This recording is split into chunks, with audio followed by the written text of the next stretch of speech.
Competition Guru. Today we are going to cover a very major topic, a topic that belongs to literary theory, and the name of that topic is structuralism.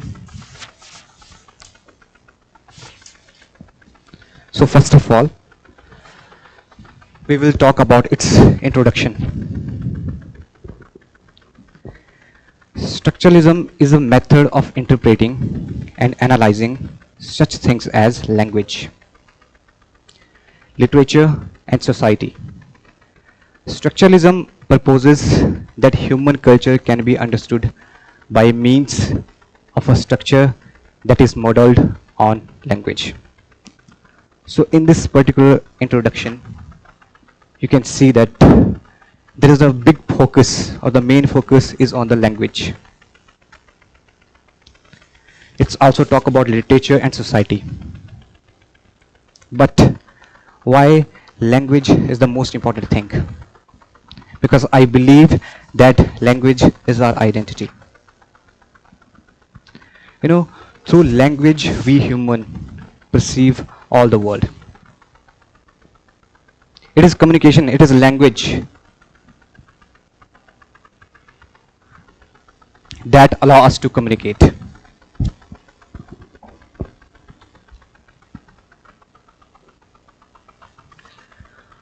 So when we talk about structuralism, we have to talk about Ferdinand de Saussure also. Ferdinand de Saussure is a kind of harbinger, you can say, harbinger of this particular theory named as structuralism. De Saussure is widely regarded as the founder of modern linguistics and semiology, and as having laid the groundwork for structuralism and post-structuralism. His famous works published after his death, the lecture he just gave in Geneva in 1906 to 1911. In his major work, Course in General Linguistics. And that book is compiled by Charles Bailey and Albert Sekaike. From notes on lectures given by him at the University of Geneva between 1906 to 1911. So his approach towards language changed the whole scenario of the modern era. And that particular theory also inspired many fields, likewise anthropology, history, even though cultural studies too, etc. So Ferdinand de Saussure wrote a famous work, and the name of that famous work is Course in General Linguistics, that is published in 1906 to 1911. It is a kind of series of lectures.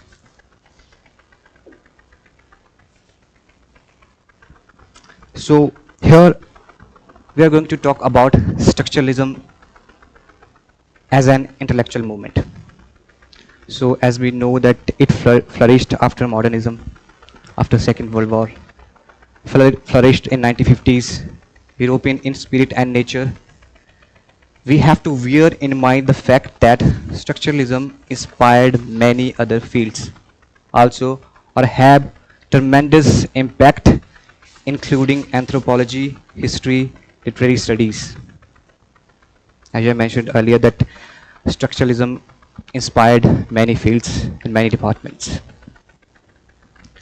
Social and cultural phenomena in terms of socio-linguistic. There is a very major role of conventions and culture if we talk about structuralism. So what is structuralism actually? It's based on that assumption that things cannot be studied in isolation. The concept of interconnectedness. It means existence of larger structure. Or according to Saussure, everything could be analyzed or interpreting in terms of language system. That is why it's named as linguistic turn, named by none other than Richard Rorty. Why he's focusing on the structure? Why he's still focusing on the language here?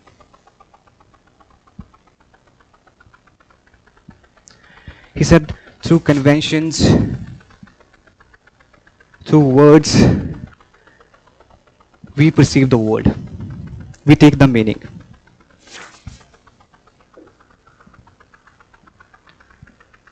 According to Saussure, we human beings perceive or understand the world not through senses, but with the help of language. It's against the philosophy of cogito ergo sum, I think therefore I am. It means that he's against that faculty of reason, that reason is the biggest thing. He said that there is no reason, there is no sense, only language. Language is the main thing, and through language we adopt the world around us.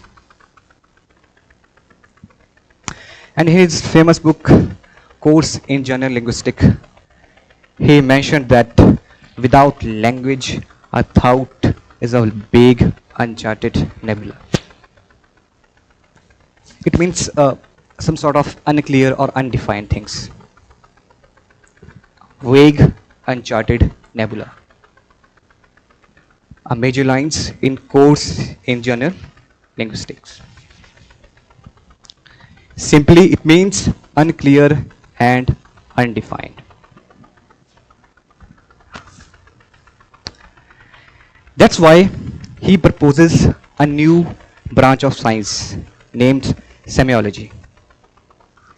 Semiology is another major work or another major contribution of Saussure in this particular field. And what is semiology? Semiology means a science of science. A science of science. Science, language, words, that only matters for us, not sense or that reasoning.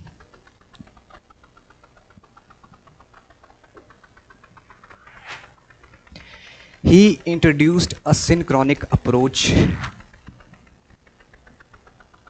He introduced a synchronic approach in the study of language. Means studying a language at a particular point of time.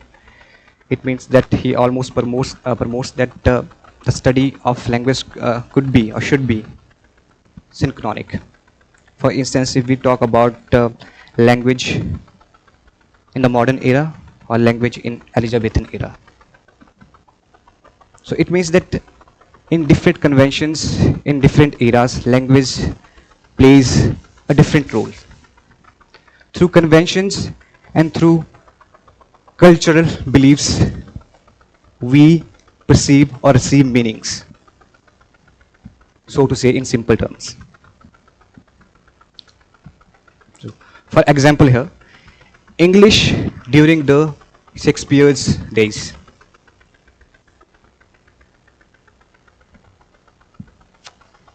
So here he is just forcing each and every person, it's a kind of forcing that there must be a synchronic study, a very major contribution. According to him, language is a structure of science. Again, semiology. A science of science. He divided language into two elements named as lang and parole respectively. You can take the example of any language. If you want to learn any language, you just have to go through or came across with the grammar portion to understand the basics of the language. After that, you are going to understand the language fully. So here, He divide language into two elements named as lang and parole respectively. Lang and parole. Another major contribution of Saussure.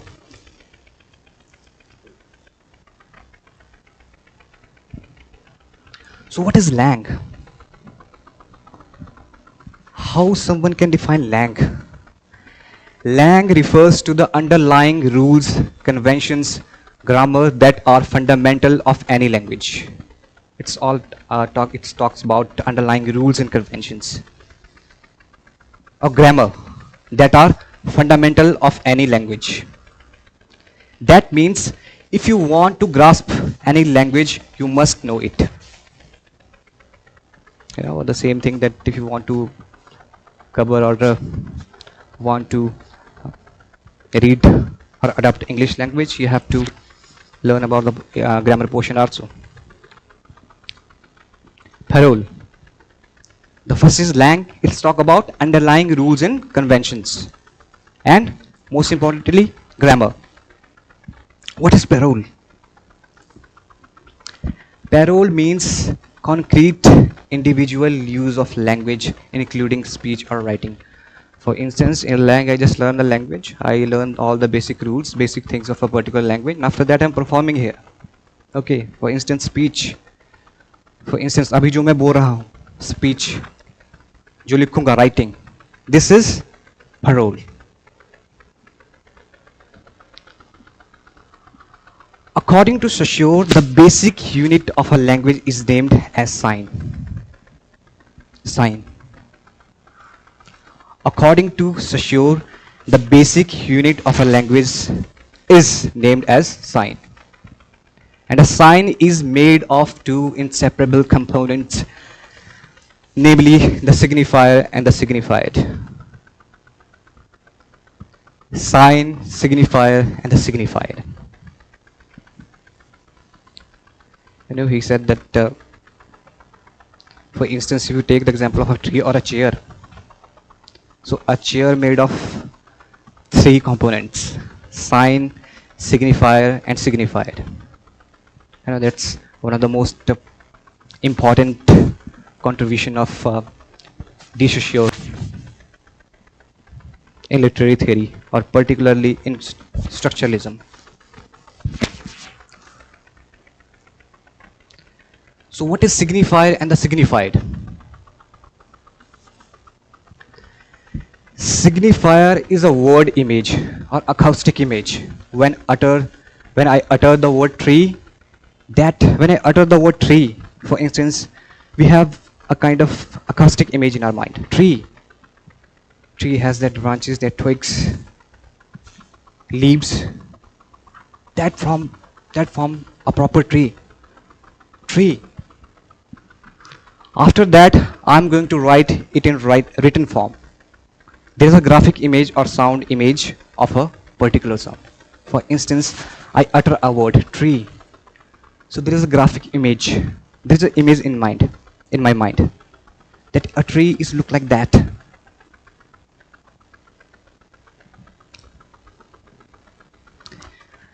This is signifier. And what is signified? Signified is the concept of a tree. When I say tree, it creates in our mind the concept of a tree.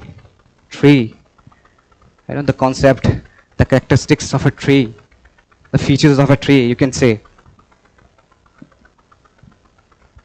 How it looks like. And after that, a sign does not apply a thing or a name. One of the most important things, a sign does not apply a thing or a name, but a concept and sound image, the signified and the signifier.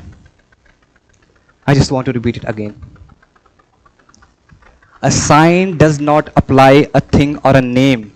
A sign does not apply a thing or a name, but a concept and sound image. You know, concept and sound image. That is called the signified and the signifier.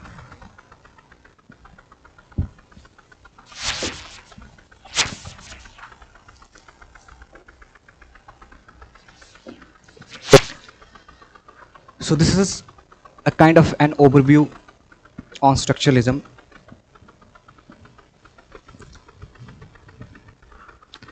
In the end of the 1970, we can see, or we can saw that there is an end of structuralism. 1970, because it flourished almost in 1950s. But there are some other postulates by de Saussure. And the number one is that language is arbitrary. Language is arbitrary. It's most funniest concept, I think, from de Saussure, because he said that how we are going to name that thing as chair. How we call that thing a chair? How we call that thing a horse? How we call that thing a tree? Because it's all underlying conventions and rules that we have to follow.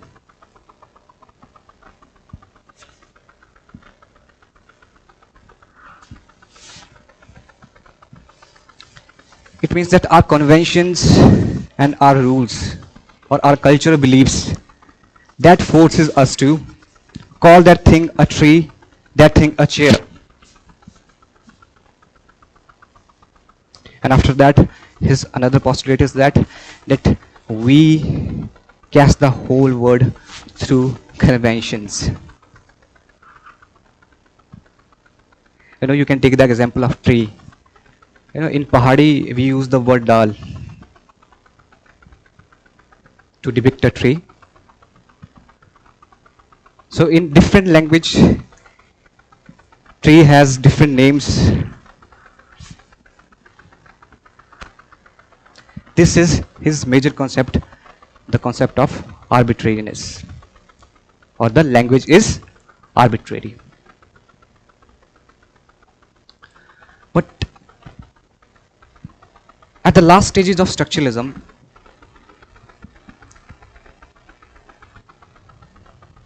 we can see that after that the deconstruction came, Jacques Derrida is there, his famous essay Structure, Sign and Play. Here he talks about that there is no fixed T, there is no center.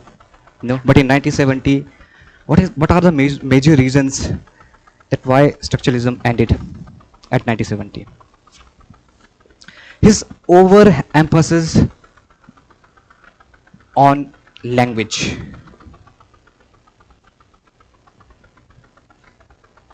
And Saussure is totally neglecting history. He said that there is no diachronic approach, there must be synchronic approach. And he said that all rules and conventions are the things that force us to opt a meaning, that define that things surround us has a particular meaning. So with that note, thank you very much.